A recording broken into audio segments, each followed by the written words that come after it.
మద్యం ప్రియులకు రేవంత్ రెడ్డి ప్రభుత్వం మరోసారి షాక్ ఇచ్చేందుకు సిద్ధమవుతోంది. ముడి సరుకుల ధరలు, రవాణా ఖర్చులు పెరగడంతో మద్యం ధరలను సవరించాలని తయారీ సంస్థలు చేసిన విజ్ఞప్తిపై రాష్ట్ర ప్రభుత్వం ఏర్పాటు చేసిన ధరల నిర్ణయ కమిటీ భేటీ కానుంది. ఈ సమావేశంలో ధరల పెంపునకు సంబంధించిన తుది నివేదికను కమిటీ ప్రభుత్వానికి సమర్పించే అవకాశం ఉంది.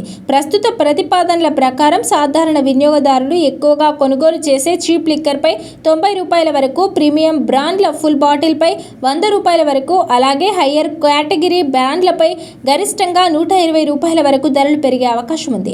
కాంగ్రెస్ ప్రభుత్వం అధికారంలోకి వచ్చిన తర్వాత ఇప్పటికే బీర్లు, లిక్కర్ ధరలను పెంచగా తాజాగా మూడోసారి ధరల సవరణకు రంగం సిద్ధమైంది. ముఖ్యమంత్రి రేవంత్ రెడ్డి అధ్యక్షతన శుక్రవారం సచివాలయంలో రాష్ట్ర మంత్రివర్గం సమావేశం కానుంది. రాష్ట్ర పురోగతికి సంబంధించిన పలు కీలక ప్రాజెక్టులు, తాగునీటి ఎద్దడి నివారణ చర్యలు, నూతన చట్ట సవరణల అజెండాతో సాగనున్న ఈ భేటీపై సర్వత్రా ఆసక్తి నెలకొంది. ప్రధానంగా నీటిపారుదల ప్రాజెక్టుల సవరించిన అంచనా విలువలపై ఈ సమావేశంలో సుదీర్ఘంగా చర్చించనున్నారు. తెలంగాణ ప్రజల నిత్యావసరాల పంపిణీ వ్యవస్థలో ఒక కీలక మార్పు చోటు చేసుకోబోతోంది.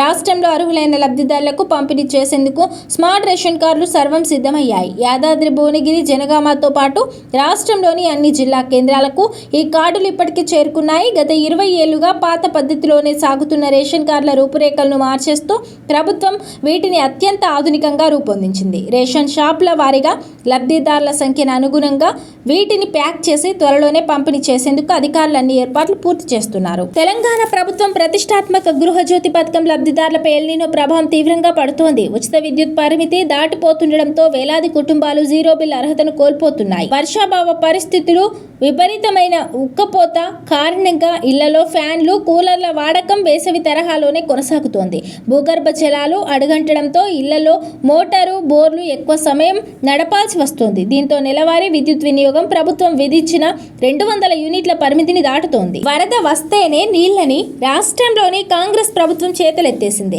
ప్రస్తుతం కృష్ణా, గోదావరి బేసిన్లలో వినియోగానికి అందుబాటులో ఉన్నవి 42.18 టీఎంసీలేనని తేల్చి చెప్పింది.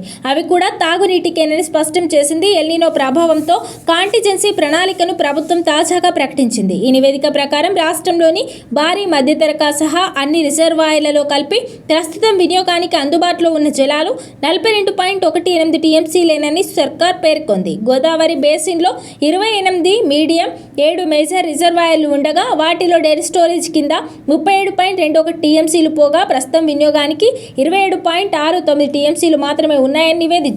నిన్న హరీష్ రావు ప్రెస్ మీట్ నిర్వహించారు. వ్యాపారులు అన్ని వర్గాలు ఇబ్బందులు పడుతున్నారని ఆవేదన వ్యక్తం చేశారు. సింగరేణిలో బొగ్గు నిల్వలు లేకనే ఈ దుస్థితి వచ్చిందని స్పష్టం చేశారు. థర్మల్ కేంద్రాల్లో బొగ్గు లేదని బీఆర్ఎస్ చెబితే 40 లక్షల టన్నుల బొగ్గు ఉందని సర్కార్ బుకాయించిందని ఆగ్రహం వ్యక్తం చేశారు. పేదల సొంతింటి కల నెరవేర్చే దిశగా ప్రభుత్వం ఇందిరమ్మ ఇళ్ల నిర్మాణాలను ప్రతిష్టాత్మకంగా చేపట్టింది. రాజన్న సిరిసిల్ల జిల్లాలో యంత్రాంగం కూడా ఇందిరమ్మ ఇళ్ల నిర్మాణాలపై ప్రత్యేక దృష్టి పెట్టారు. వేగంగా ఇళ్ల నిర్మాణాలు పూర్తి చేసే దిశగా క్షేత్రస్థాయిలో లబ్ధిదారులను ప్రోత్సహిస్తున్నారు. కానీ ఇందిరమ్మ ఇళ్ల బిల్లులకు లబ్ధిదారులకు ఇబ్బందులు తప్పడం లేదు. అప్పు చేసి మరీ ముందస్తుగా డబ్బులు చెల్లిస్తూ ఇంటి నిర్మాణం పూర్తి చేసుకున్న చివరి దశ బిల్లు రాకపోవడంతో లబ్ధిదారులు ఎదురు చూస్తున్నారు. ప్రభుత్వ ఉద్యోగులు, పెన్షనర్లు, వారి కుటుంబ సభ్యులకు అత్యుత్తమ వైద్య సేవలు అందించే లక్ష్యంతో ప్రతిష్టాత్మకంగా రూపొందించిన నూతన ఉద్యోగుల ఆరోగ్య పథకం ప్రారంభం కానుంది. మధ్యాహ్నం 1 గంటలకు హైదరాబాద్ లోని సచివాలయంలో అధికారికంగా ప్రారంభించనున్నారు. ఉద్యోగుల హెల్త్ కేర్ ట్రస్ట్ ఆధ్వర్యంలో నిర్వహించబడే ఈ పథకం ద్వారా రాష్ట్ర వ్యాప్తంగా ఉన్న లక్షలాది మంది ప్రభుత్వ ఉద్యోగులు, విశ్రాంత ఉద్యోగులకు భారీ ఉపశమనం లభించనుంది. అర్హులైన ఉద్యోగులు, పెన్షనర్లకు అధికారికంగా కొత్త హెల్త్ కార్డులను పంపిణీ చేయనున్నారు. ఉద్యోగుల సౌకర్యార్థం రూపొందించిన ప్రత్యేక ఎన్హెచ్ఎస్ వెబ్ పోర్టల్ను డిజిటల్ విధానంలో అందుబాటులోకి తీసుకురానున్నారు. దీని ద్వారా డౌన్లోడ్ చేసిన హెల్త్ కార్డుల పంపిణీ కూడా ప్రారంభమవుతుంది. తెలంగాణ ప్రదేశ్ కాంగ్రెస్ కమిటీ పార్టీ శ్రేణులకు కొన్ని కీలకమైన అంశాలను మీనాక్షి నటరాజన్ జారీ చేశారు. ఇకపై వీటిని తప్పకుండా అందరూ పాటించాలని టీపీసీసీ ఉత్తర్వులను జారీ చేసింది. కాంగ్రెస్ పార్టీలో ఉన్నటువంటి నాయకులు, కార్యకర్తలు మరియు ప్రభుత్వ పెద్దలు దీన్ని తప్పకుండా పాటించాలని ఏఐసీసీ మీనాక్షి నటరాజన్ ఆదేశాలు జారీ చేశారు.